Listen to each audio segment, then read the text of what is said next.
Hello friends, welcome to science magnet. दोस्तों, कैसे हैं आप लोग सभी? आई होप सभी बहुत अच्छे हैं, शानदार हैं, जानदार हैं।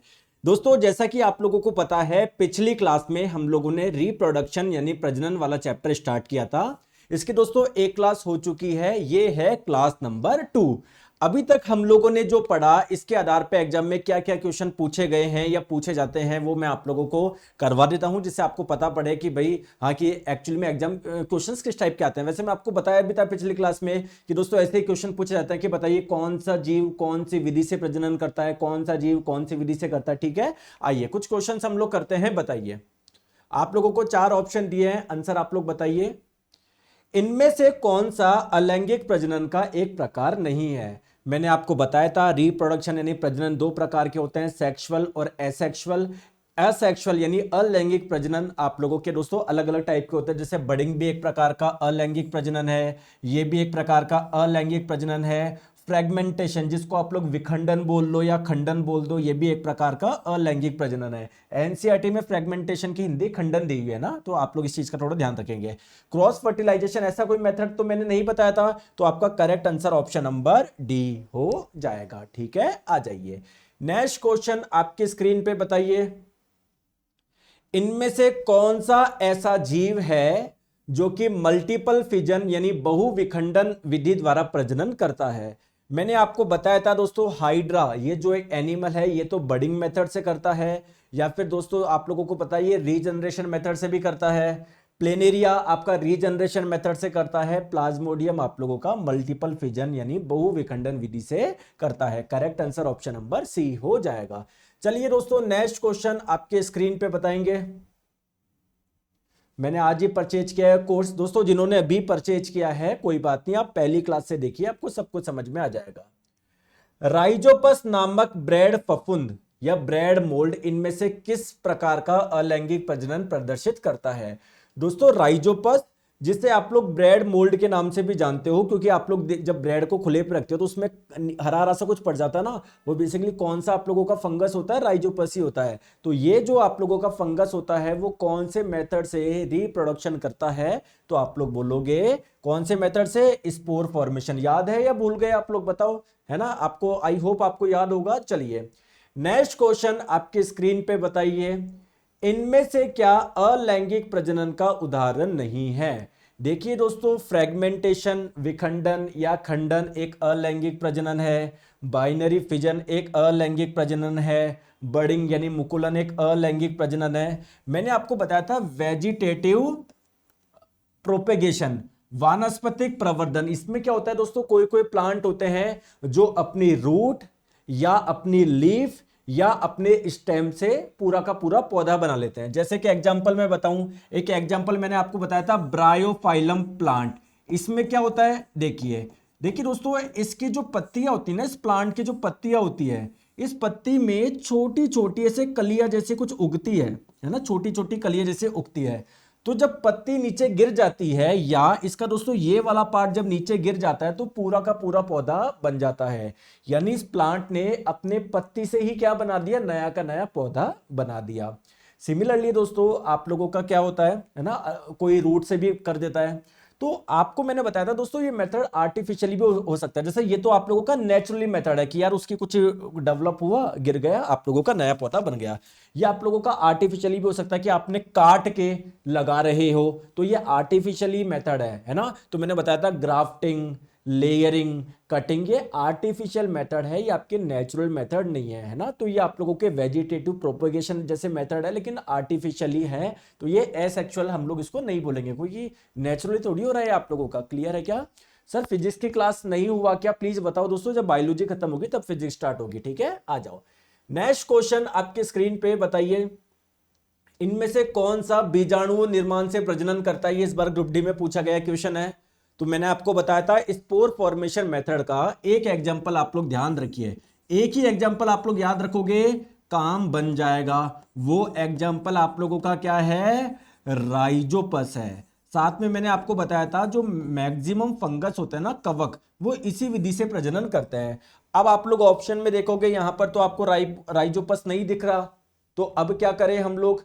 अब क्या करें? दोस्तों क्या आपको पता है क्या अमीबा किस मेथड से करता है? बिल्कुल सर, आपने बताया था बाइनरी फिजन यानी द्विविखंडन विधि से करता है। तो यार ये तो आप लोगों का आंसर होगा नहीं। समझ आ रहा है मैं क्या बोलना चाह रहा हूं? तो देखिए, वैसे हम लोग मैं आगे चल के आपको बताता, लेकिन अभी मैं बताता हूं दोस्तों। फर्न एक प्रकार का प्लांट होता है। देखो आप लोगों को लगता है प्लांट उसको बोलते हैं जिसमें है ना तना हो, पत्तियां हो, जड़। नहीं दोस्तों, कुछ प्लांट आपके कम डेवलप भी होते हैं। जैसे जितने भी एल्गी होते हैं ना, ये भी तो एक प्रकार के प्लांट है ना। तो आपके ये फर्न एक प्रकार का प्लांट है, और ये भी दोस्तों स्पोर फॉर्मेशन मेथड से ही प्रजनन करता है। तो एक एग्जांपल आप लोग और ध्यान रखिएगा। क्लियर है क्या? आ गई बात समझ में? याद रख लोगे? आ जाओ। नेक्स्ट हम लोग चलते हैं आपके स्क्रीन पे, बताइएगा। बताओ बताओ। कुछ पौधे अपनी जड़ों से नए पौधे भी पैदा कर सकते हैं, है ना। तो मैंने आपको बताया था कुछ कुछ प्लांट ऐसे होते हैं जो अपने कुछ पार्ट से नया पौधा बना लेते हैं। जैसे ब्रायोफाइलम अपनी लीफ से या लीफ के छोटे से पार्ट से पूरा का पूरा पौधा बन गया। जैसे आप लोग देखोगे गुलाब का पौधे की टहनी काट के कहीं पर लगा दोगे तो नया पौधा उग जाएगा, जैसे उसके स्टेम से नया पौधा बन जाएगा। तो कुछ प्लांट ऐसे भी होते हैं जिनकी जड़ से ही आप लोगों का पूरा पौधा उग जाएगा। तो कौन है इसका एग्जाम्पल? अगर आपको ध्यान हो तो पिछले क्लास में मैंने आपको ये स्लाइड बताई थी क्या? मैंने बताया था कुछ कुछ प्लांट होते हैं अपनी जड़, उनकी जड़ काट के कहीं पर लगाओगे, है ना, उनकी जड़ों से पूरा का पूरा पौधा उग जाएगा। तो स्वीट पोटैटो यानी शकरकंद, क्या मैंने आप लोगों को एक ऐसा एग्जांपल दिया था क्या? बताइए।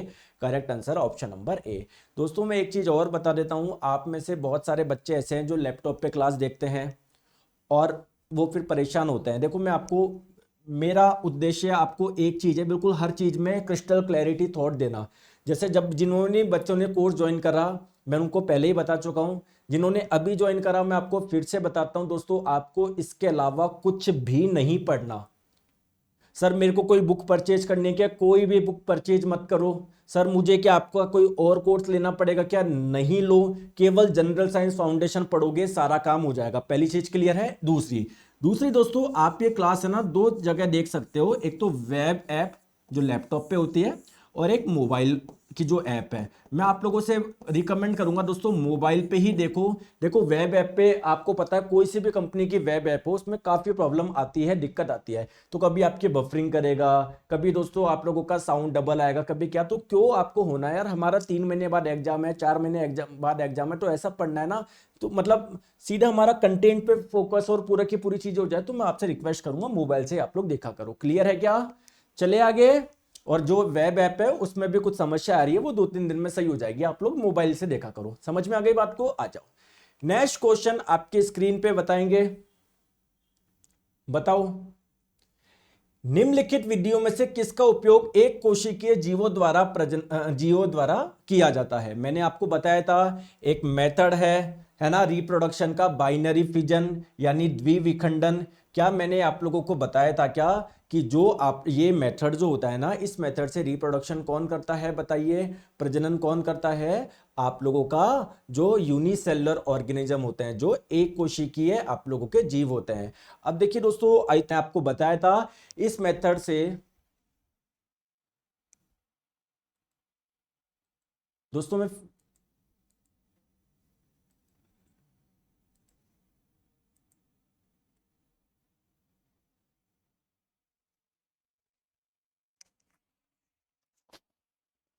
अरे बफरिंग कैसे हो रही है विकास? ये हाँ, देखो इधर आओ।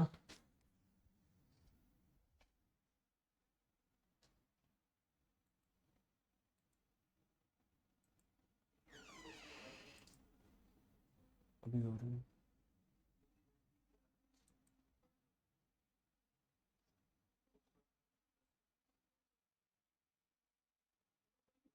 अब चेक कर लेना एक बार, 2-5 मिनट।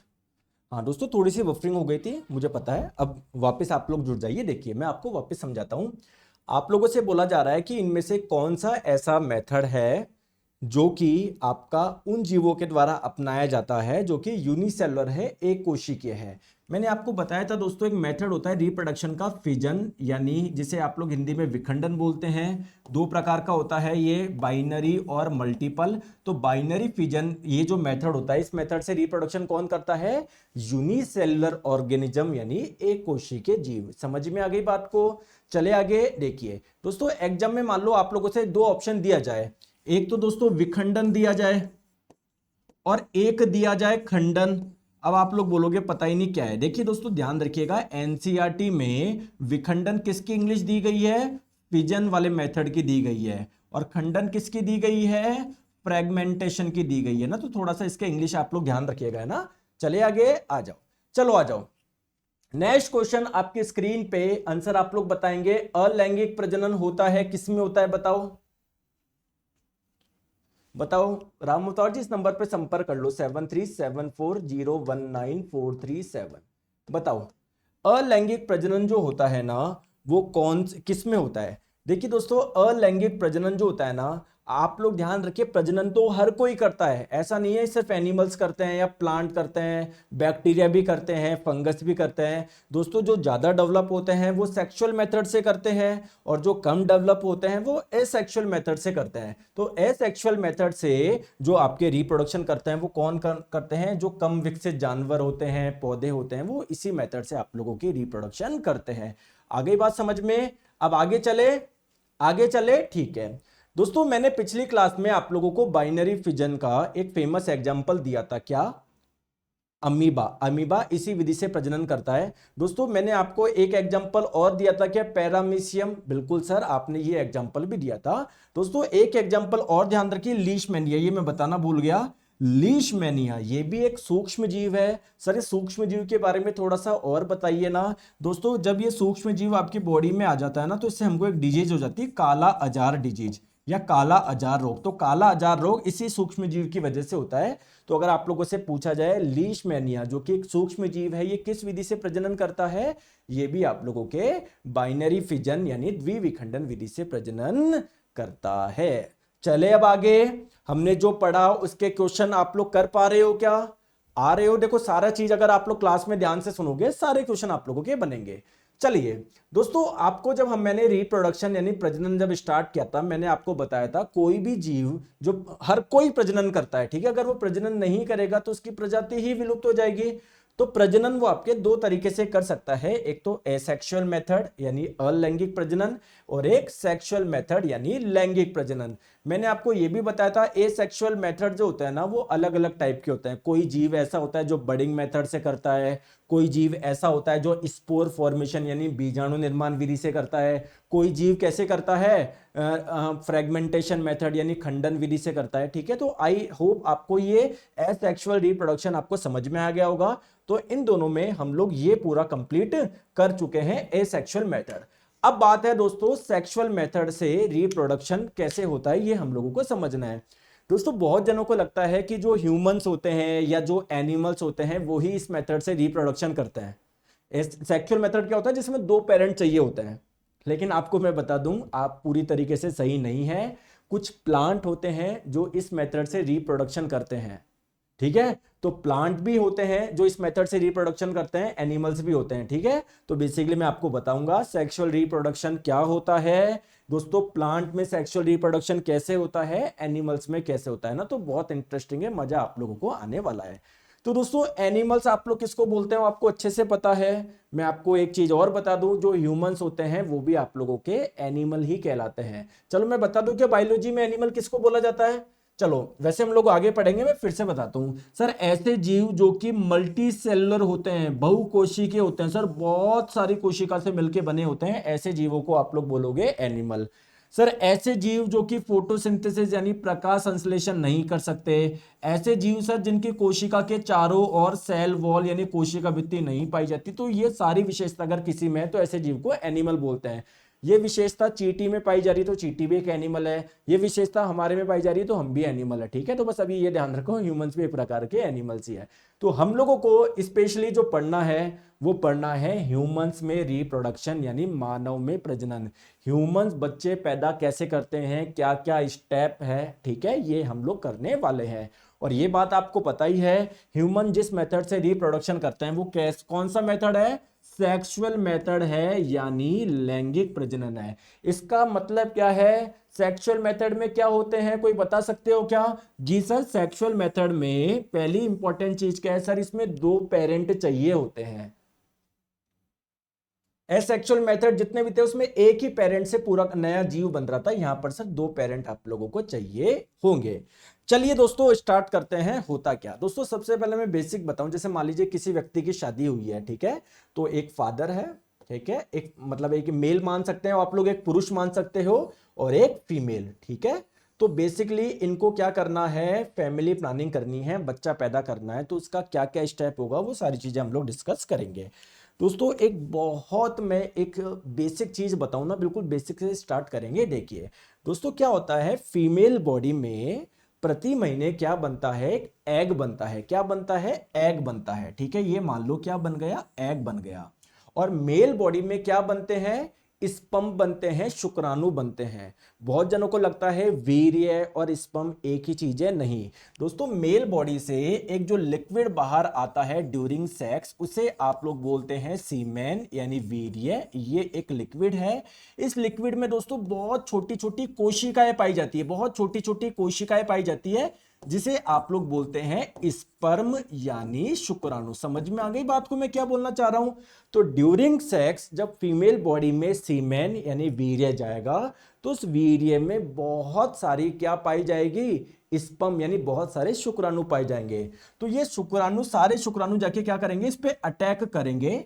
तो कोई एक शुक्राणु होगा तो जो उसमें जाके सबसे पहले घुस जाएगा, ठीक है। तो बस आप लोग ये ध्यान रखिएगा, मैं आपको भी एक शॉर्ट में बता दूं कि जब ये एग जो फीमेल बॉडी में बना, जब इस एग में स्पर्म घुस जाता है, शुक्राणु घुस जाता है, तो जैसे मान लो ये एग था, अंडा था, तो ये एग क्या हो जाता है दोस्तों, पक जाता है, थोड़ा सा पक जाता है। इस प्रोसेस को बोलते हैं फर्टिलाइजेशन हो गया, निषेचन हो गया। देशी भाषा में बोलूं अंडा पक गया, ये पक गया। अब यही दोस्तों पूरे 9 महीने में पक पक के पक पक के पक पक के पक पक के क्या बन जाएगा, पूरा का पूरा बच्चा बन जाएगा, बेबी बन जाएगा। क्लियर है क्या? आइए तो स्टार्ट करते हैं। सबसे बेसिक चीज क्या है, फीमेल बॉडी में जो एग बना, तो ड्यूरिंग सेक्स जब बहुत सारे स्पर्म उसमें जाएंगे, तो कोई एक स्पर्म होगा जो उसमें जाके घुस जाएगा। तो एग में जब स्पर्म मिलेगा तो फिर ये एग धीरे धीरे पकेगा पकेगा पकेगा पकेगा, और 9 महीने में क्या बन जाएगा, यही पूरा का पूरा बच्चा बनेगा। क्लियर है? आ जाओ। चलिए तो दोस्तों स्टेप बताऊं, सबसे पहले स्टेप क्या है, या मैं बोलूं कौन कौन से फेजेस होते हैं, कौन कौन से चरण होते हैं। बिल्कुल, सबसे पहला स्टेप होता है आप लोगों का गैमेटोजेनेसिस यानी युग्मक जनन। सर ये गैमेटोजेनेसिस क्या है? गैमेटोजेनेसिस कुछ भी नहीं है, गैमेट का निर्माण यानी युग्मक का निर्माण। अब सर ये युग्मक क्या हो गया? देखिए दोस्तों, फीमेल बॉडी में जो एग बन रहा है उसको बोलते हैं फीमेल गैमेट यानी मादा युग्मक, और मेल बॉडी में जो स्पर्म बन रहे हैं, जो शुक्राणु बन रहे हैं, उसको बोलते हैं मेल गैमेट, नर युग्मक। सर इसको युग्मक क्यों बोल रहे हैं, सर इसको गैमेट क्यों बोल रहे हैं, इसके पीछे क्या कारण है? देखो दोस्तों, युग्मक का मतलब युग्म, जोड़ा, जो बेसिकली जुड़ने वाले हैं। तो जो एग होगा वो किससे जुड़ने वाला है, स्पर्म से जुड़ने वाला है, या मैं बोलूं स्पर्म किससे जुड़ने वाला है, एग से जुड़ने वाला है। समझ में आ गया क्या बात को? इसलिए इसके लिए जो शब्द यूज करा जाता है युग्मक किया जाता है, इंग्लिश में गैमेट बोलता है। तो सबसे पहला स्टेप क्या है, गैमेट का निर्माण, या मैं बोलूं युग्मक का निर्माण, या मैं और आप लोगों को बोलूं कि स्पर्म एंड एग का निर्माण। लो और सिंपल कर दिया मैंने आप लोगों के लिए। क्लियर है क्या? इसके बिना कुछ हो सकता है क्या? जो एग का निर्माण होगा वो कहां पर होगा, फीमेल बॉडी में होगा, और जो स्पर्म शुक्राणु का निर्माण होगा वो कहां पर होगा, मेल बॉडी में होगा। तो सबसे पहले ये स्टेप है। क्लियर है क्या? ठीक है दोस्तों, दूसरा स्टेप मुझे खुद बताओ कॉमन सेंस लगा के, दूसरा स्टेप क्या होगा? आपको अल्टीमेटली क्या करना है, एग को और स्पर्म को मिलाना है। तो दूसरा स्टेप क्या होगा, चलो फीमेल बॉडी में एग बन गया, मेल बॉडी में क्या बन गया, स्पर्म बन गया। अब क्या उसकी बॉडी में एग बन गया, मेल की बॉडी में स्पर्म बन गया, कैसे बच्चा हो जाएगा क्या? नहीं, इनको मिलाना पड़ेगा ना। तो सेकंड स्टेप क्या होगा, इंसेमिनेशन यानी वीर्यरोपण।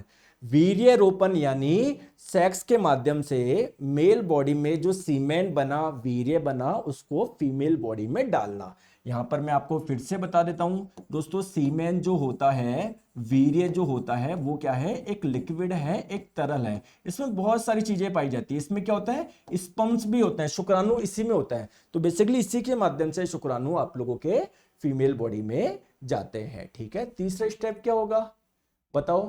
तीसरा स्टेप क्या होगा, एग जो फीमेल बॉडी में था उसमें जब स्पर्म गए, स्पर्म मिलेंगे, तो जब एग में स्पर्म मिलता है, इस प्रोसेस को बोलते हैं फर्टिलाइजेशन, है ना। तो ध्यान रखिए, फीमेल बॉडी में क्या बना, ये एग बना, कोई एक स्पर्म होगा जो उसमें जाके घुस जाएगा, है ना। बहुत सारे स्पर्म अटैक करेंगे, कोई एक स्पर्म होगा जो सबसे जल्दी जाके घुस जाएगा, तो इससे एग बेसिकली आपका क्या हो जाएगा, पक जाएगा, है ना। तो इस प्रोसेस को बोलते हैं फर्टिलाइजेशन यानी निषेचन, है ना। तो दोस्तों ध्यान रखोगे, जब एग में यानी अंडाणु में स्पर्म घुसता है, तो जो ये एग पक जाता है ना। तो या मैं बोलूं एग और स्पर्म मिलके ये क्या बनाते हैं, इसको क्या बोलते हैं, इसका एक विशेष नाम है, क्या, जायगोट। हिंदी में क्या बोलते हैं, युग्मनज। तो बेसिकली जब फर्टिलाइजेशन हुआ, दोनों मिले, तो क्या बना, जायगोट बना। तो मैं बोल सकता हूं नेक्स्ट स्टेप क्या है, जायगोट का फॉर्मेशन, हिंदी में बोलेंगे युग्मनज का निर्माण। क्लियर है, चले आगे। इसके बाद का स्टेप क्या है, आइए मैं आपको बताऊं क्या, चलिए बताता हूं दोस्तों। एक्चुअली में क्या होता है, फीमेल बॉडी का थोड़ा सा स्ट्रक्चर बताता हूं मैं, थोड़ा सा।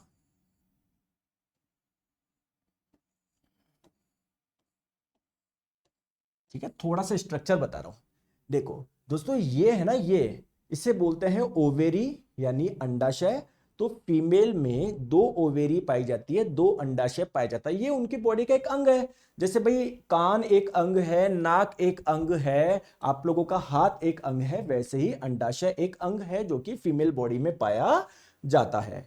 दोस्तों इस ओवेरी से क्या बनता है, एग बनता है। ठीक है दोस्तों, ये एग बनके इस ट्यूब में आ जाता है। इस ट्यूब का नाम क्या है, फैलोपियन ट्यूब। आगे हम लोग डिटेल में बात करेंगे, टेंशन मत लो आप। तो दोस्तों जब हम लोग स्पर्म इसमें एंटर करेंगे ना, तो इसी जगह क्या होगा, इसी ट्यूब में क्या होगा, एग और स्पर्म मिल जाएंगे, यानी इसी ट्यूब में क्या बन जाएगा, जायगोट बन जाएगा, युग्मनज बन जाएगा। अब दोस्तों बेसिकली ये जायगोट आपका डेवलप हो होके 9 महीने में क्या बनेगा, पूरा बच्चा बनेगा।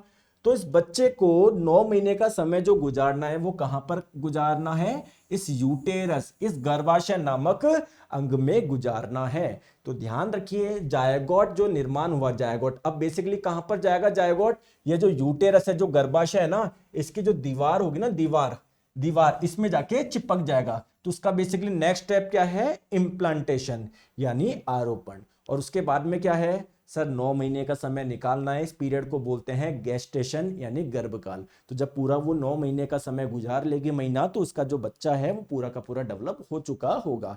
दोस्तों यहां तक समझ में आए तो प्लीज एक बार यस कमेंट करिए, बताओ।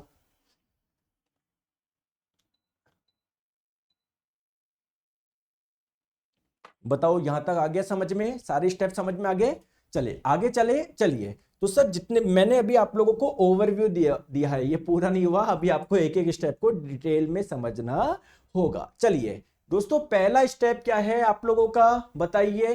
पहला स्टेप था सर गैमेटोजेनेसिस, जिसे आप लोग हिंदी में युग्मक जनन बोल रहे थे। यह गैमेटोजेनेसिस क्या था सर, मेल में स्पर्म का निर्माण, फीमेल में एग का निर्माण, इसी प्रोसेस को आप लोगों ने गैमेटोजेनेसिस बोला था। ठीक है, तो बेसिकली युग्मक जनन या गैमेटोजेनेसिस क्या है सर, कुछ भी नहीं है, formation of ovum and sperm. देखिए दोस्तों, एग को हम लोग ओवम के नाम से भी जानते हैं, क्लियर है क्या।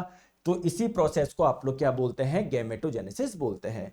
देखिए अगर मैं आप लोगों को बात करूं, जैसे कोई लड़का है, कोई बच्चा है, क्या बच्चे की बॉडी में स्पर्म बनना शुरू हो जाते हैं क्या, शुक्राणु। सर बाकियों के कमेंट नहीं दिख रहे हैं, वहां पर ऑप्शन आता है आपके चैट में, शो ऑल कमेंट्स या केवल सेल्फ कमेंट, तो वहां से कर लो। ठीक है, आप मुझे एक चीज बताइए, जैसे किसी बच्चे का जन्म हुआ तो उसकी बॉडी में क्या स्पर्म बनना स्टार्ट हो जाएंगे क्या। यार कुछ एज के बाद ही तो होगा। तो अगर या मैं आपको बोलूं कि कोई बच्ची है, कोई लड़की है, उसकी बॉडी में सर एग बनना शुरू हो जाएगा क्या? तो दोस्तों एक मिनिमम एज होती है, उसी के बाद में एग बनना शुरू होगा। ऐसे नहीं है कि कोई 3 साल की लड़की है उनमें एग बनना शुरू हो गया, या 2 साल का लड़का है उसमें स्पर्म बनना शुरू हो गया है। तो अगर मैं बात करूं मिनिमम आयु है ना, वो क्या है, मिनिमम एज क्या है, बेसिकली पुबर्टी। पुबर्टी का मतलब हम बोलते हैं ना इसकी पुबर्टी चल रही है, यौवन इसका यौवनारंभ इस स्थिति को बोलते हैं ना। तो ध्यान रखिएगा दोस्तों, 11 से 18 साल की उम्र में लड़का हो या लड़की हो, उनमें गैमेट्स बनना स्टार्ट हो जाएगा, यानी लड़के में मेल में स्पर्म और फीमेल में एग बनना शुरू हो जाएगा। अगर सर मैं आप लोगों से पूछूं कि पुरुषों में शुक्राणु बनने की अधिकतम उम्र क्या है, मतलब चलो 25 साल में बन जाएंगे, 30 में बन जाएंगे, 40 में बन जाएंगे, सर कब तक बनेंगे? तो सर जो मैक्सिमम एज है वो कितनी है, 60 से 65 वर्ष है, किसमें, पुरुष में। सिमिलरली दोस्तों अगर हम लोग बात करें महिलाओं की, तो महिलाओं में एग बनने की जो एज है, मैक्सिमम एज है, वो कितनी है आप लोगों की, 50 ईयर, यानी 50 ईयर के बाद में उनकी बॉडी में एग नहीं बनेगा। तो जब एग ही नहीं बनेगा तो दोस्तों क्या वो बच्चा पैदा कर सकती है कि नहीं पैदा कर सकती है? क्योंकि जो एग होगा, एग में आके तो स्पर्म मिलेगा, तो एग बन ही नहीं रहा, तो बच्चा कैसे होगा? समझ में आ रही बात को? तो आई होप आप लोगों को ये चीजें क्लियर है। ठीक है, क्लियर है क्या? चले आगे। ठीक है दोस्तों, आपको कोई भी दिक्कत आए प्लीज इस नंबर पे संपर्क करा करो, प्लीज मुझे क्लास में डिस्टर्ब ना करे। 7374019437, ठीक है, 7374019437, क्लियर है। और दोस्तों ये जब लास्ट बार एग बनता है ना, तो इस वाली कंडीशन को हम लोग मेनोपॉज के नाम से भी जानते हैं। ठीक है, आ जाओ, चलो आगो। आई होप आपको पहला स्टेप समझ में आया होगा। दोस्तों दूसरा स्टेप क्या था, जल्दी से मुझे बताइए, दूसरा स्टेप क्या था? ये तो बन गए, दूसरा है इंसेमिनेशन यानी वीर्य रोपण। तो बेसिकली ये प्रोसेस क्या है, मेल की बॉडी में जो स्पर्म बना, शुक्राणु बना, उसको फीमेल की बॉडी में ट्रांसफर करने का जो प्रोसेस है, इसे ही हम लोग इंसेमिनेशन यानी वीर्य रोपण के नाम से जानते हैं। चलिए दोस्तों नेक्स्ट स्टेप बात करते हैं, क्या वो है फर्टिलाइजेशन। फर्टिलाइजेशन क्या है, मैंने आपको बताया था कि जैसे मान लो ये एग है, इसमें बहुत सारे स्पर्म अटैक करेंगे, कोई एक स्पर्म होगा जो उसमें जाके घुस जाएगा। तो बेसिकली अंडाणु और शुक्राणु या अंडे और शुक्राणु का जो संलयन है, इनका जो मिलना है, इसे ही आप लोग क्या बोलते हैं, निषेचन बोलते हैं। अब देखिए आप लोग ध्यान रखिएगा, ये फीमेल बॉडी के ऑर्गन में बता रहा हूं। देखिए दोस्तों इस ऑर्गन का नाम क्या है, ये है ओवेरी यानी अंडाशय। देख रहे हो ना, 2 ओवेरी होती है, तो इन ओवेरी से बनता है एग ऑल्टरनेटिवली। जैसे अगर इस महीने एग इस ओवेरी से बना, तो उसके अगले महीने इससे बनेगा, फिर उसके अगले महीने इससे बनेगा, फिर उसके अगले महीने इससे बनेगा। दोस्तों जब ये एग इसमें बनेगा ना, तो एग फिर निकल के कहां पर आ जाता है, इस ट्यूब में आ जाता है। ये जो ट्यूब है ना, इस ट्यूब का नाम, इसमें आ जाता है एग। इस ट्यूब का नाम क्या है, फैलोपियन ट्यूब है ना। इस ट्यूब का नाम क्या है, फैलोपियन ट्यूब। तो होता क्या है, जब सीमेन वीर्य अंदर आता है, उसमें बहुत सारे स्पर्म होते हैं। तो जो स्पर्म होते हैं ना, जिस साइड एग है ना, उस साइड आप लोगों के क्या करते हैं, ट्रेवल करते हैं। तो इस एग में जब स्पर्म आके मिलेगा, इस प्रोसेस को आपने क्या बोला, फर्टिलाइजेशन यानी निषेचन। तो अगर ये क्वेश्चन एग्जाम में कई बार पूछा जाता है कि फर्टिलाइजेशन ये प्रोसेस है कहां पर होता है, आप मुझे खुद बताओ। ये प्रोसेस हो रहा है दोस्तों इस नली में, इस ट्यूब में। इस ट्यूब का नाम क्या है, फैलोपियन ट्यूब। तो ध्यान रखिएगा, ये जो आप लोगों का फर्टिलाइजेशन का जो प्रोसेस है, it takes place in the fallopian tube. ये कहां पर होता है, ये वाली प्रक्रिया फैलोपियन ट्यूब में होती है। चले आगे आ जाओ। नेक्स्ट हम लोग बात करते हैं जाइगोट फॉर्मेशन। जाइगोट फॉर्मेशन क्या है, कुछ भी नहीं है सर, एग में जब स्पर्म घुसा, तो ये जो बना ना, ये एग पक गया, या एग में जब स्पर्म मिल गया, ये क्या आपका बना, ये जो बना उसे आप लोग बोलते हैं जायगोट। तो दोस्तों एग में जब स्पर्म मिलता है, तो ये जो आप लोगों का स्ट्रक्चर बना, इसे आप लोग क्या बोलते हैं, जायगोट। हिंदी में आप लोग बताइए क्या बोलते हैं, युग्मक बोलते हैं। और इस प्रोसेस को आप लोग क्या बोलोगे, बताओ। फर्टिलाइजेशन और एग का एग और स्पर्म का मिलना क्या कहलाता है, फर्टिलाइजेशन कहलाता है। दोस्तों एक छोटा सा मैं आप लोगों को बताऊं क्या, बताओ। अब बीच बीच में कमेंट मत करो सर जुड़वा बच्चे कैसे होते हैं, सर 70 साल के कैसे होते हैं, सब बता दूंगा मैं, पहले नॉर्मल प्रोसेस तो समझ लो।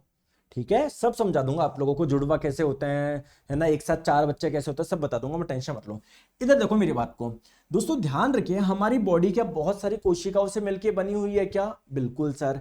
जैसे मान लीजिए दोस्तों, हमने हमारी बॉडी की कोई कोशिका ली, कोशिका के अंदर क्या पाया जाता है? एक पार्ट पाया जाता है जिसे आप लोग बोलते हैं न्यूक्लियस यानी केंद्रक। दोस्तों इस न्यूक्लियस के अंदर ऐसे धागे जैसे ऐसे कुछ संरचना पाई जाती है जिसे आप लोग क्या बोलते हैं? क्रोमोजोम बोलते हैं। क्या बोलते हैं? बताइए बताइए। क्रोमोसोम बोलते हैं। तो देखिए दोस्तों, ये क्रोमोसोम की संख्या हर जीव में अलग अलग होती है।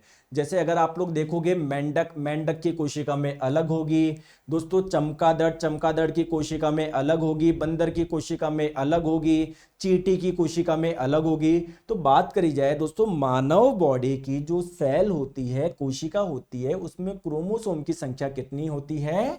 46 होती है। तो हमारी बॉडी की जितनी भी कोशिका है, सभी में क्रोमोसोम की संख्या कितनी है? 46 है। अगर आप लोगों से पूछा जाए कि हमारी बॉडी की कोई 2 ऐसी कोशिका है क्या जिसमें क्रोमोसोम की संख्या 46 नहीं होकर 23 ही होती है? बिल्कुल। तो दोस्तों एग में क्रोमोसोम की संख्या कितनी होती है? केवल 23। स्पर्म, शुक्राणु, ये एक ऐसी कोशिका है जिसमें क्रोमोसोम की संख्या कितनी है? 23 है। तो अल्टीमेटली जब ये दोनों आप लोगों के मिलेंगे, एक मैं बोलूं, जैसे देखो प्लीज मेरी बात को ध्यान समझो, ये कोशिका थी एग, एग एक कोशिका थी, इसमें जो स्पर्म घुस रहा है, स्पर्म शुक्राणु, वो भी क्या है? कोशिका है। तो एग में जब स्पर्म घुसा और घुस के या दोनों मिलके इन्होंने क्या बनाया? जायगोट बनाया। तो कई बार आप लोगों से एग्जाम में पूछा जाता है कि बेसिकली जायगोट यानी युग्मनज है क्या? एक कोशिका है या 2 कोशिका है या बहुत सारी कोशिकाओं का समूह है? बताओ क्या है, बताओ बताओ बताओ। तो दोस्तों ये एग और स्पर्म, ये दोनों छोटी छोटी कोशिका मिलके एक बड़ी कोशिका बना रहे हैं। तो बेसिकली जायगोट जो है ना, युग्मक, वो एक सिंगल सेल है, एक कोशिका है, सिंगल सेल है, एक ही कोशिका है। वो समझ में आ गया क्या बात को? और आपको मैंने बताया था कोशिका में एक प्रोसेस होता है, कोशिका विभाजन यानी सेल डिवीजन। तो इस कोशिका में विभाजन हो के बहुत सारी अंदर कोशिका बन जाएगी। कुछ कोशिका मिलके लीवर बना लेगी, कुछ कोशिकाएं मिलके हार्ट बना लेगी, कुछ कोशिकाएं मिलके ब्लड बना लेगी, कुछ कोशिकाएं मिलके मस्तिष्क बना लेगी। तो बेसिकली पूरा का पूरा बच्चा बन जाएगा ये आप लोगों का 9 महीने के अंदर। समझ में आ गई बात को? सर आप ओनली ग्रुप डी के ही क्वेश्चन क्यों करवाते हो? एएलपी टेक्नीशियन के क्वेश्चन नहीं आए क्या? भाई सारे क्वेश्चन करवाता हूं मैं। देखो एक बच्चा बोल रहा है कि सर आपने यहां पर ग्रुप डी के क्वेश्चन करवाया है ना अभी जो, क्योंकि देखो अभी जो लेटेस्ट में एग्जाम हुआ है वो आपका ग्रुप डी का हुआ है, साथ में मैं एएलपी के भी कराता हूं, एनटीपीसी के भी करवाता हूं। और एक जैसे मान लो ये क्वेश्चन है, कौन सा अलैंगिक प्रजनन का प्रकार नहीं है, ये सेम क्वेश्चन एएलपी में भी आया है।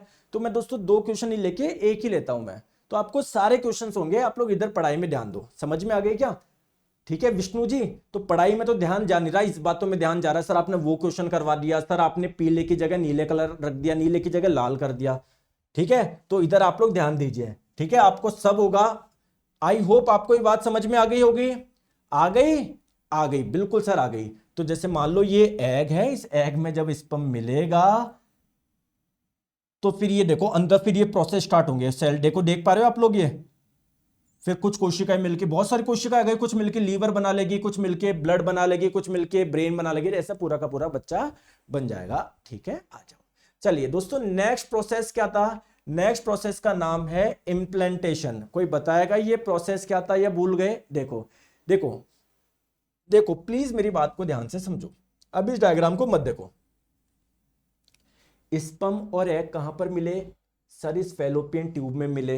यानी स्पर्म और एग मिलके क्या बनता है? जायगोट। तो अगर मैं बोलूं जायगोट का निर्माण कहां पर हुआ, आप लोग बोलोगे फैलोपियन ट्यूब में। अब दोस्तों ये जो मोटी सी बॉल है, जो जायगोट है, धीरे धीरे आके ये जो यूटेरस है ना, गर्भाशय, इसकी आंतरिक दीवारों पे चिपक जाएगा, इंप्लांट हो जाएगा। हो गया। अब जो बाकी का जो ये 9 महीने इसको जो ग्रो होना है, ग्रो होके पूरा बच्चा बनाना है, वो समय कहां पर गुजरेगा? वो यहीं पर गुजरेगा, गर्भाशय में गुजरेगा। क्लियर है क्या? तो ये आप लोगों का जायगोट का यूटेरस गर्भाशय की आंतरिक दीवारों पे चिपकना, इस प्रोसेस का नाम ही क्या है? आप लोगों का इम्प्लांटेशन है। सचिन कुमार जी बोल रहे हैं सर फिजिक्स क्यों नहीं करा रहे हो? सचिन जी फिजिक्स नहीं करवाएंगे क्योंकि मुझे फिजिक्स आती नहीं है, केवल केमिस्ट्री पढ़ाऊंगा और बायोलॉजी पढ़ाऊंगा, 2 ही सब्जेक्ट पढ़ के जाना एग्जाम में, मैं नहीं पढ़ाऊंगा फिजिक्स। ठीक है सचिन जी, है ना, केवल मैं केमिस्ट्री और बायोलॉजी पढ़ाऊंगा, फिजिक्स के लिए आपको मेरा नया कोर्स लेना पड़ेगा। ठीक है सचिन जी, चले आगे। अरे यार कैसे गधों जैसी बातें करते रहते हो सर, फिजिक्स क्यों नहीं करा रहे हो? जब बायोलॉजी पूरी होगी तभी तो स्टार्ट करेंगे फिजिक्स। केमिस्ट्री हम कर चुके, बायोलॉजी आपकी खत्म होने की कगार पे, जब इसकी खत्म होगी तभी तो फिजिक्स करेंगे। चले आगे। आई होप आपको समझ में आ गया होगा इस इम्प्लांटेशन प्रोसेस है क्या यहां पर। ठीक है, आ जाओ दोस्तों, नेक्स्ट प्रोसेस है आप लोगों का गेस्टेशन यानी गर्भकाल। देखो ऐसा होता है, देखो बच्चा, ये वीडियो देख रहे हो, ये ग्रो हो के ग्रो, अभी ऐसा लग रहा है मछली जैसा। दोस्तों यही ग्रो होके क्या बनेगा? पूरा का पूरा बच्चा बनेगा। यही ग्रो होके क्या बनेगा? पूरा का पूरा बच्चा बनेगा। अब एक चीज मैं आपको बात बताऊं, एक विशेष बात, जैसे देखो ये फीमेल का क्या है, गर्भाशय है ना। दोस्तों ये मान लो ये बच्चा है, बच्चा बन गया, ये मान लो बच्चा है, ये बच्चा है, ये बच्चा है ना, ये बच्चा है। दोस्तों क्या बच्चे को भोजन चाहिए क्या? बच्चे को क्या पोषक तत्व चाहिए क्या? खाना चाहिए क्या? खाना क्या बच्चे को आप सीधा तो खिला नहीं रहे, माता खा रही है, माता से ही क्या जाएगा? बच्चे के पास में जाएगा। तो होगा क्या दोस्तों, माता के बॉडी में एक विशेष प्रकार का, जैसे आप लोग यहां पर देख लो, ये बच्चा एक विशेष प्रकार का एक पार्ट, ऑर्गन तो नहीं बोलूंगा, एक बोल दो, एक विशेष प्रकार का टिश्यू यानी उत्तक बन जाता है ड्यूरिंग प्रेगनेंसी। इस उत्तक का नाम क्या है? प्लेसेंटा है। इस उत्तक का नाम क्या है? प्लेसेंटा है। इसी प्लेसेंटा से पोषक तत्व कहां पर जाते हैं? बच्चों के पास में जाते हैं। दोस्तों इसी प्लेसेंटा से जो ऑक्सीजन होती है बच्चे के पास में जाती है। दोस्तों एक चीज बताओ, जो बच्चा है उसमें भी तो अलग अलग प्रोसेस हो रहे होंगे, उसमें भी तो कुछ वेस्ट बन रहा होगा, जैसे हमारी बॉडी में वेस्ट बनता है, क्या बच्चे की बॉडी में भी वेस्ट बनता होगा क्या? दोस्तों इसी क्या बोलते हैं, प्लेसेंटा के माध्यम से जो वेस्ट होंगे ना, इसी प्लेसेंटा के माध्यम से माता की बॉडी में चले जाते हैं। तो जब माता अपना वेस्ट निकालती है तो उस दौरान बच्चे का भी वेस्ट निकल जाता है। तो ध्यान रखिएगा, ये प्लेसेंटा बहुत इंपॉर्टेंट है। कौन सी चीजों के लिए? एक तो सर न्यूट्रिशन, पोषक तत्व प्रदान करने के लिए पहला। दूसरा क्या है? रिमूवल ऑफ वेस्ट, बच्चे की बॉडी में जो वेस्ट बना उसको बाहर निकालने के लिए भी प्लेसेंटा का इंपॉर्टेंट योगदान है। और तीसरा क्या है? रेस्पिरेशन, श्वसन। श्वसन आप लोगों को पता ही है, हर कोशिका के पास में ऑक्सीजन भेजना है ना, तो ये प्रोसेस रेस्पिरेशन है ना, तो इसमें रेस्पिरेशन प्रॉपर हो, इसके लिए ऑक्सीजन चाहिए ना, तो प्लेसेंटा के माध्यम से ऑक्सीजन इसकी बॉडी में जाती है। क्लियर है? चले आगे। आ गया मजा? दोस्तों कंटेंट कैसा है बताओ पहले। तो ये आप लोगों का गैस्ट्रेशन बेसिकली है क्या? ये बेसिकली आप लोगों का क्या हो जाएगा? गर्भकाल बेसिकली क्या हो जाएगा? गर्भाशय में जब ये बच्चा आप लोगों का डेवलप होगा ना, जो समय लगेगा ना, उसको गर्भकाल बोलेंगे। और इस दौरान आप लोगों को पता है, मैंने क्या बताया, एक प्लेसेंटा नामक ऑर्गन टिश्यू यानी उत्तक का डेवलपमेंट होता है। क्लियर है क्या? चले आगे आ जाओ। तो आई होप आपको ये बात समझ में आ गई होगी, जो मैंने स्टेप बताए। एक छोटी सी मैं आपको बात बताऊं, जैसे देखो फीमेल बॉडी में जो ये एग बना ना, है ना, जो ये एग बना, एग से फिर जब इसका जायगोट बनेगा, फिर ऐसे कर करके ऐसे, मतलब बहुत सारे स्टेप होते हैं। तो ऐसा नहीं है एक ही बार में ये आप लोगों का हो जाएगा। समझ में आ गया क्या? ये जो पूरा बच्चा बनता है ना, बहुत समय लगता है, बहुत समय लगता है, बहुत समय लगता है, बहुत समय लगता है। क्लियर है? आ जाओ, चलो आ जाओ। अब दोस्तों चाइल्ड बर्थ की बात करते हैं। जैसे मान लीजिए जो ये बच्चा है, इसका 9 महीने का समय हो चुका, प्रॉपर इसके ऑर्गन जो डेवलप होने चाहिए थे प्रॉपर डेवलप हो चुका, एक पूर्ण विकसित बच्चा बन चुका। अब दोस्तों अब समय है इसको बाहर निकालने का, अब समय है चाइल्ड बर्थ का, बच्चे के जन्म का। तो देखिए दोस्तों ये क्या होता है, जैसे मान लो बच्चे का सिर इस तरफ है, तो यहां पर ये एक दरवाजा टाइप का आप मान लो, जिसे आप लोग बोलते हैं सर्विक्स, है ना। अभी मैं आगे बताऊंगा, टेंशन मत लो। जब फीमेल बॉडी के सारे ऑर्गन पढ़ेंगे, सर्विक्स यानी ग्रीवा, क्लियर है क्या? तो जब ये आप लोगों का सर्विक्स जब खुलता है ना, तब जाके बच्चा क्या होगा, बाहर निकलेगा। ठीक है, चले आगे आ जाओ। चलिए, तो आप मुझे बताइए, स्टेप समझ में आ गया? स्टेप्स आ गए समझ में? अब हम लोग बात करेंगे दोस्तों, फीमेल बॉडी में कौन कौन से ऑर्गन है जो कि इस रिप्रोडक्शन में हेल्प कर रहे हैं। सिमिलरली फिर हम लोग बात करेंगे मेल बॉडी में कौन कौन से ऑर्गन है जो कि रिप्रोडक्शन में हेल्प कर रहे हैं। अब आप लोग बोलोगे सर मेल में हो ही क्या रहा है, सारा काम तो फीमेल बॉडी में हो रहा है, पूरे 9 महीने का समय है सर वो फीमेल बॉडी में गुजारना है बच्चे को, फीमेल बॉडी में ही सर एग का निर्माण होगा, फीमेल बॉडी में ही सर फर्टिलाइजेशन होगा। सर मेल बॉडी का काम ही क्या है? सर मेल में स्पर्म ही तो बन रहे हैं। लेकिन दोस्तों उस स्पर्म को बनाने के लिए, उस स्पर्म को बॉडी से बाहर निकालने के लिए, उस स्पर्म को भी प्रॉपरली उसका मेंटेनेंस करने के लिए मेल बॉडी में भी तो बहुत सारे ऑर्गन्स है ना। तो मेल बॉडी के भी सभी ऑर्गन्स के बारे में पढ़ेंगे जो रिप्रोडक्शन में हेल्प कर रहे हैं। सिमिलरली फीमेल बॉडी में भी हम लोग सारे ऑर्गन के बारे में बात करेंगे जो कि रिप्रोडक्शन में हेल्प कर रहे हैं। क्लियर है क्या? चले आगे आ जाओ। तो चलिए पहले हम लोग बात करते हैं फीमेल रिप्रोडक्टिव सिस्टम यानी मादा प्रजनन तंत्र। फीमेल रिप्रोडक्टिव सिस्टम क्या है? सर फीमेल बॉडी के उन ऑर्गन्स का समूह जो कि रिप्रोडक्शन में हेल्प कर रहा है, उन ऑर्गन्स के समूह को आप लोग बोलोगे रिप्रोडक्टिव सिस्टम यानी प्रजनन तंत्र। ठीक है, चलिए तो समझते हैं पहले फीमेल रिप्रोडक्टिव सिस्टम का बेसिकली काम क्या है। सबसे पहला काम तो क्या है दोस्तों, एग बनाना, अंडा बनाना। बताओ, या अंडाणु बनाना। अगर एग ही नहीं बनेगा तो बात ही क्लियर है ना। तो इसका सबसे पहला काम क्या है? एग बनाना। ठीक है, ठीक है दोस्तों। दूसरा काम क्या है कि सर एग जब फर्टिलाइज हुआ है ना, ये बच्चा बना है ना, बच्चा जो बन रहा है, तो इसका प्रॉपर ध्यान रखना, इसको प्रॉपरली दोस्तों इसका ये जो विकास हो रहा है, इसका ग्रोथ हो रहा है, इसका पूरा ध्यान रखना। तो जो भी भ्रूण आप लोगों का विकास कर रहा है तो उसकी प्रॉपरली रक्षा करना, उसको पोषण प्रदान करना, ये सारा दूसरा काम है या नहीं है? बताओ बताओ।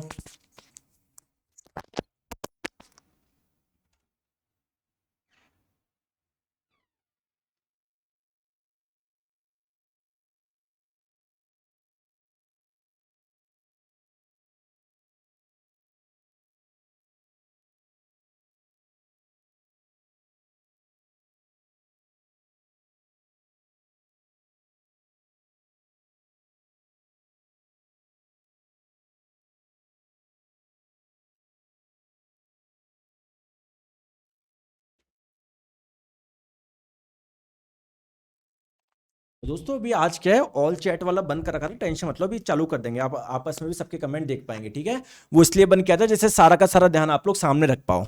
ओके,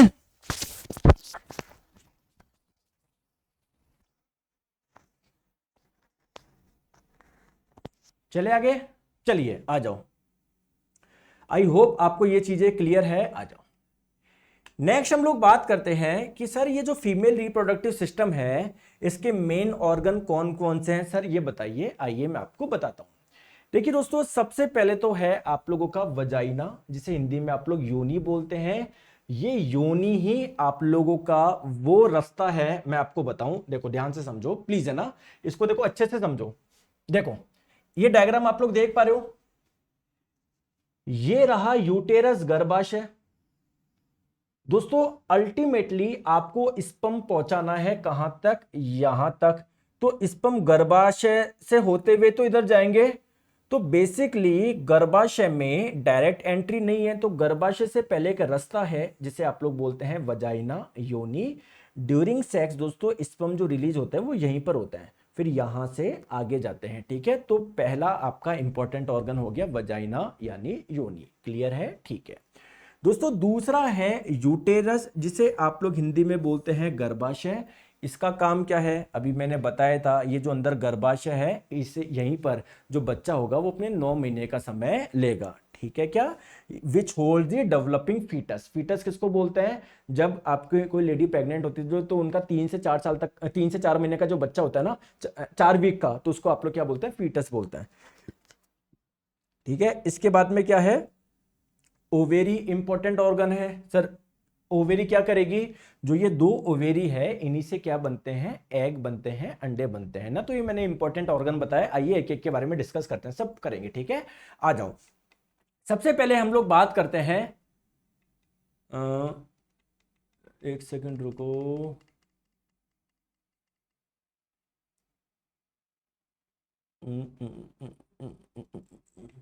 डायग्राम लग, हाँ ये रहा डायग्राम। देखो सबसे पहले मैं बात करता हूं यहां पर सभी ऑर्गन्स को मैं एक एक दर्शा देता हूं। देखो देखिए दोस्तों, ये रही ओवेरी, ठीक है, एक ये रही। तो ओवेरी आई होप आप समझ गए होंगे, अंडाशय आई होप आप समझ गए होंगे। अगर मैं आप लोगों से पूछूं इसका कार्य क्या है, तो आप लोग सिंपल सा कार्य क्या बोल दोगे, एग का जो निर्माण होता है ना, अंडे का जो निर्माण होता है वो यहीं से होता है। ये ऑर्गन समझ में आ गया आपको, ठीक है दोस्तों। एग का जब निर्माण होता है, एग फिर अल्टीमेटली कहां पर चला जाता है, इस ट्यूब में चला जाता है। इस ट्यूब का नाम क्या है, इस ट्यूब का नाम क्या है, फैलोपियन ट्यूब। इसे आप लोग हिंदी में डिंब वाहिनी भी बोलोगे, ठीक है। आई होप आपको इसका भी काम समझ में आ गया होगा, मैंने बताया भी था इसमें फर्टिलाइजेशन होता है, ठीक है। फर्टिलाइजेशन होके जो जायगोट बना हुआ, युग्मनज बना, वो बेसिकली कहां पर आ जाता है, इस जगह आ जाता है। इस वाले पार्ट को आप लोग बोलते हैं यूटेरस यानी गर्भाशय। क्लियर है क्या, चले आगे, चले आगे दोस्तों। जो यूटेरस है, यूटेरस जो है गर्भाशय, उसके जैसे ये वाला पार्ट तो आपको मैंने बताया, वो क्या होता है, वजाइना होता है, योनि होता है। तो यूटेरस और वजाइना के बीच में एक बिल्कुल नैरो सा पाथ होता है, एक रास्ता होता है, जिसे आप लोग बोलते हैं सर्विक्स, हिंदी में ग्रीवा, ठीक है। तो ये भी आप लोग ध्यान रखिएगा। क्लियर है, चले आगे आ जाओ दोस्तों। अब हम लोग बात करते हैं सर बर्थ कंट्रोल कैसे कैसे किया जा सकता है, ठीक है। चले आगे। देखो एक चीज आप लोग ध्यान रखिएगा, बहुत छोटी सी बात मैं आपको बता रहा हूं दोस्तों, ये पीरियड्स वाली स्लाइड्स में ऊपर नीचे कर दी क्या, सर नहीं, पीरियड्स वाली स्लाइड्स, पीरियड्स पीरियड्स पीरियड्स, चलो कोई नहीं, पीरियड्स के बारे में मैं लास्ट में पढ़ा दूंगा आप लोगों को, ठीक है। तो आई होप आप लोगों को समझ में आ गया होगा कि फीमेल बॉडी में क्या क्या होता है, ठीक है। चलो आ जाओ, अभी हम लोग बात करेंगे कि सर जो बर्थ कंट्रोल है, यानी जो गर्भ निरोधक विधियां है वो कौन कौन सी, कैसे कैसे प्रेगनेंसी से बचा जा सकता है। क्या आपको पता है दोस्तों, इस बार ये जो कॉन्ट्रासेप्टिव मेथड है, गर्भ निरोधक विधियां है ना, उससे बहुत ज्यादा क्वेश्चन पूछे गए हैं। सर एनसीईआरटी में दिया हुआ है क्या, अरे एनसीईआरटी से बाहर तो कुछ आता नहीं है, बिल्कुल दिया हुआ है। तो सर ये वाला क्यों दिया हुआ है, क्योंकि आजकल लोग क्या है, अपनी हेल्थ से बहुत कॉम्प्रोमाइज कर रहे हैं। जैसे मान लीजिए अगर आप एक पढ़े लिखे हैं और आपके नज़र में कोई है जो कि मान लीजिए अनवांटेड प्रेगनेंसी का शिकार हो गई, चाहे वो मतलब मान लीजिए जिन्होंने अभी भी शादी करी थी वो प्रेग्नेंट हो गई, लेकिन वो चाहते हैं कि नहीं हम तो 2-3 साल बाद प्लान करना चाह रहे थे, अभी हो गई, और वो कुछ गलत तरीके अपना ले। गलत तरीके अपनाने का मतलब क्या है, कुछ भी रैंडमली गोलियां खा ले या कुछ भी, तो दोस्तों वो उनके लिए बेहद नुकसानदायक हो सकता है। तो आइए आप लोगों को मैं समझाता हूं कॉन्ट्रासेप्टिव मेथड कौन कौन से हो सकते हैं जिनसे प्रेगनेंसी से बचा जा सकता है। आ जाइए, तो दोस्तों बर्थ कंट्रोल या कॉन्ट्रासेप्शन बेसिकली क्या है, ये एक मेथड है जो आप लोगों का इस्तेमाल होता है प्रेगनेंसी से बचने के लिए। दोस्तों बहुत सारे मेथड है, आइए एक एक के बारे में बात करेंगे। सबसे पहले बैरियर मेथड। बैरियर मेथड क्या है कि आप अल्टीमेटली हो क्या रहा है, एग और स्पर्म मिल रहे हैं, यही तो हो रहा है। अगर ये दोनों नहीं मिलेंगे तो प्रेगनेंसी हो ही नहीं सकती। तो बेसिकली स्पर्म को एग में घुसने से, या स्पर्म और एग के बीच में एक कुछ रास्ता लगा दो, एक बैरियर लगा दो जिससे दोनों नहीं मिले, तो ये एक बैरियर मेथड है। तो दोस्तों बैरियर मेथड बेसिकली क्या है, आप लोगों का स्पर्म और ओवम को मिलने से रोकना। देखिए दोस्तों दो प्रकार से है ये, ठीक है। फीमेल बॉडी, पहले तो मैं मेल का बताता हूं, मेल से आप लोग जल्दी समझोगे। पहले तो बात करते हैं मेल में। मेल में यूज किया जा सकता है कॉन्डोम का। तो अगर जो पुरुष है, जैसे मान लीजिए ये उनका दोस्तों क्या बोलते हैं पेनिस है, तो अगर उसके ऊपर वो ये कॉन्डोम पहन ले तो जो स्पर्म, बेसिकली स्पर्म यहीं से तो निकलेगा, स्पर्म यहीं से तो निकलेगा, तो स्पर्म निकल के आगे जाएंगे नहीं, यहीं पर आप लोगों के कलेक्ट हो जाएंगे। तो ये आप लोगों से एग्जाम में कई बार पूछा जा सकता है, कॉन्डोम जो है वो एक कौन सा मेथड है। Option number A barrier method, option number B hormonal method, option number C surgical method. तो एक बैरियर मेथड है। सिमिलरली दोस्तों फीमेल जो होती है ना, फीमेल भी अपने जो वजाइना है वहां पर कुछ ये पार्ट्स रख सकती है। जैसे कॉन्डोम लगाए जाते हैं वैसे होता है दोस्तों एक स्पॉन्ज। तो स्पॉन्ज बेसिकली आपने लगा दिया तो वो स्पर्म को आगे जाने से रोक देगा। एक ये कॉन्ट्रासेप्टिव डायफ्राम होता है, इस टाइप का है ना, एक रबर टाइप का आता है जो कि स्पर्म को आगे घुसने से रोकता है। एक सर्वाइकल कैप जो कि जैसे ये फीमेल बॉडी के है ना, तो इनके यहाँ पर रखी जाती है जिससे स्पर्म अंदर एंटर नहीं करे। ठीक है, ये आप लोग कुछ पार्ट्स ध्यान रखिएगा। ठीक है, चले आगे आ जाओ। नेक्स्ट हम लोग बात करते हैं हार्मोनल मेथड। दोस्तों हार्मोनल मेथड क्या है, देखो मैं आप लोगों को समझाऊं। देखो जैसे आप मुझे एक छोटी चीज बताओ, हमारी सबकी बॉडी में क्या बनते हैं, अलग अलग हार्मोन बनते हैं, सबका अलग अलग कार्य है। जैसे मान लीजिए फीमेल बॉडी में एग के निर्माण के लिए भी तो कुछ ना कुछ हार्मोन बनते होंगे, उन हार्मोन का कार्य होगा एग का निर्माण हो। बताओ सही बोल रहा हूं क्या। लेकिन मान लीजिए फीमेल कुछ ऐसी टैबलेट खा ले जिनसे उन हार्मोन का निर्माण ही नहीं हो जो कि एग बनाते हैं, तो क्या एग बन पाएगा, क्या नहीं बन पाएगा। या मैं बोलूं कुछ ऐसा हो जाए कि है ना, समझ लो बात को, अलग अलग वो। तो ऐसे मेथड को आप लोग बोलते हैं hormonal method. Basically hormonal method में क्या होती है, कुछ टैबलेट्स होती है, इन टैबलेट्स में कुछ हार्मोन्स होते हैं। ये हार्मोन दोस्तों प्रेगनेंसी से बचाते हैं। देखिए जो पिल्स आती है, जो गोलियां आती है, उसमें क्या होता है, हार्मोन्स होते हैं। कुछ आप लोगों के ऐसे होते हैं जिसमें दो हार्मोन होते हैं, एस्ट्रोजन और प्रोजेस्टेरोन। और कुछ आप लोगों के ऐसी टैबलेट होती है जिसमें केवल एक ही हार्मोन होता है, प्रोजेस्टेरोन। तो ये प्रेगनेंसी से बचाते हैं। ठीक है, चलिए आ जाओ। तो ये दोनों ही गोलियां क्या करती है, ओव्यूलेशन को रोकती है, अंडोत्सर्जन को। अंडोत्सर्जन को रोकने का मतलब है अंडे के निर्माण को रोकती है। तो अंडा जब बनेगा ही नहीं तो स्पर्म अंदर एंटर भी कर गया तो किससे जाके मिलेगा। ठीक है, आ जाओ। चलिए नेक्स्ट मेथड है आप लोगों का इंट्रा यूटेरिन डिवाइस। दोस्तों ये मेथड क्या है, आप मुझे खुद बताओ। इंट्रा यूटेरिन डिवाइस दोस्तों ये मेथड में क्या है, जो यूटेरस होती है, जो गर्भाशय होता है, उसके अंदर कुछ आप डिवाइस रख दो जिससे अगर स्पर्म अंदर एंटर करे ना तो वो उसको वहीं पर उसकी शक्तियां खत्म कर दे या कुछ भी ऐसा कर दे। ठीक है, आइए मैं आपको समझाता हूं। जैसे देखो, जैसे क्या आप लोगों ने कोई है यहां पर जिसने नाम सुना हो कॉपर टी का। कॉपर टी क्या एक डिवाइस का नाम सुना है। देखो मेरे हिसाब से आई थिंक आप सभी 22 साल, 24 साल, 25 साल, 26 साल, 30 साल, 32 साल इस उम्र के हैं, तो आपने कहीं ना कहीं नाम सुना होगा। हो सकता है दोस्तों आप लोगों ने किसी और से सुना हो सकता है आपने खुद से सुना हो, आपने यूज करा हो कभी, है ना, तो कोई बड़ा इशू नहीं है इसमें। ठीक है, तो कॉपर टी ये भी एक इंट्रा यूटेरिन डिवाइस है। इसका मतलब ये यूटेरस में रखी जाती है। सर इसका नाम कॉपर टी क्यों है, क्योंकि टी तो इसलिए है क्योंकि इसका शेप टी जैसा है। कॉपर टी इसके लिए है क्योंकि इसमें क्या होती है, कॉपर की बहुत कॉपर आयंस होते हैं इसमें ना, मतलब आप मान लो कॉपर के वायर है ये मान लो आप। ठीक है, ठीक है, तो ये रखी जाती है अंदर। अब क्या होता है, अगर स्पर्म अंदर एंटर करे ना तो ये जो कॉपर टी से क्या निकलते हैं, कॉपर के आयन निकलते हैं जो कि क्या करते हैं, स्पर्म की शक्ति को कम कर देते हैं या स्पर्म की बिल्कुल मोटिलिटी को बिल्कुल खत्म करते हैं। मोटिलिटी का मतलब है जैसे ये स्पर्म आगे जा ही नहीं पाएंगे, आगे जा ही नहीं पाएंगे तो एग से मिलेंगे कैसे। तो एक डिवाइस है जिसका नाम है इंट्रायूटेरिन डिवाइस। क्लियर है, चले आगे। नेक्स्ट आप लोग, सर कुछ और डिवाइस भी है क्या। जैसे एक तो मैंने आपको बताया कॉपर टी, एक होता है हार्मोनल इंट्रायूटेरिन डिवाइस। दोस्तों इससे क्या होता है, कुछ हार्मोन्स निकलते हैं जो कि स्पर्म की शक्ति को खत्म कर देते हैं, स्पर्म को आगे बढ़ने नहीं देते। तो ये भी एक प्रकार की क्या है, इंट्रायूटेरिन डिवाइस है। चलिए आ जाओ। नेक्स्ट हम लोग बात करते हैं प्रेगनेंसी से बचने का मेथड है, वो है फर्टिलिटी अवेयरनेस मेथड, प्रजनन जागरूकता पद्धति।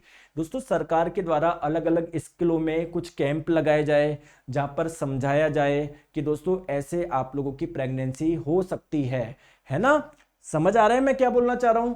तो ये सबसे बेस्ट मेथड है जन जागरूकता कि ऐसे करे ऐसे ना करे। चलिए नेक्स्ट है दोस्तों सर्जिकल मेथड। सर्जरी मेथड का मतलब है आप लोग सर्जरी करवा के अब इस प्रकार का आप लोग अपना सॉल्यूशन कर रहे हो कि प्रेगनेंसी ना हो। जैसे मैं आप लोगों को बताऊं, देखो देखो क्या होता है दोस्तों, फीमेल बॉडी में जो एग बनता है कहां पर बनता है, ओवेरी में बनता है। और बेसिकली एग बन के कहां पर आ जाता है, इस ट्यूब में आ जाता है। दोस्तों स्पर्म जब अंदर एंटर करते हैं तो स्पर्म और एग कहां पर मिलते हैं, इस ट्यूब में मिलते हैं। दोस्तों अगर इस ट्यूब को मैं बांध दूं तो स्पर्म आगे आ ही नहीं पाएगा, स्पर्म आगे आ ही नहीं पाएगा, एग से मिल ही नहीं पाएगा। तो यहां पर क्या होता है, इसको बोलते हैं नसबंदी, महिला नसबंदी। महिला नसबंदी में क्या है, ये जो ट्यूब है ना, इसको आपने बांध दिया टाइट, जिससे स्पर्म अंदर आप लोगों का जाए नहीं। सिमिलरली दोस्तों मेल बॉडी में क्या होता है, मैं आगे आपको पढ़ाऊंगा। मेल में दोस्तों टेस्टिज, वृषण से स्पर्म बनते हैं, जो कि आगे एक नली से जाता है। तो ये जो उस नली का नाम है वो है वास डिफरेंस। दोस्तों अगर ये काट दी जाए तो स्पर्म आगे जाएंगे नहीं, यानी बाहर जो लिक्विड निकलेगा उसमें स्पर्म होंगे नहीं, इसको बोलते हैं पुरुष नसबंदी। तो दोस्तों ध्यान रखिए, सर्जिकल मेथड बेसिकली सबसे इफेक्टिव है।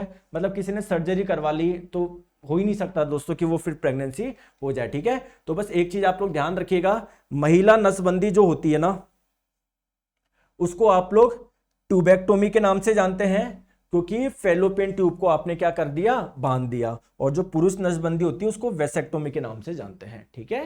दोस्तों आज के लिए हम लोग इतना ही रखते हैं, फिर आगे हम लोग करेंगे। और आप लोगों का कल और परसों, मतलब 2 दिन में ये चैप्टर आपका हो जाएगा। अभी तो प्लांट्स में भी पढ़ेंगे क्या होता है।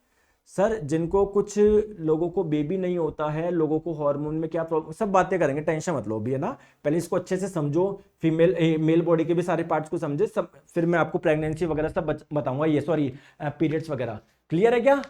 चलिए, थैंक यू सो मच। हर चीज बात करेंगे, पीरियड्स कैसे होते हैं, आप लोगों की प्रेगनेंसी होने का बेस्ट आपका समय क्या है, सब पढ़ाऊंगा, टेंशन मत लो, ठीक है।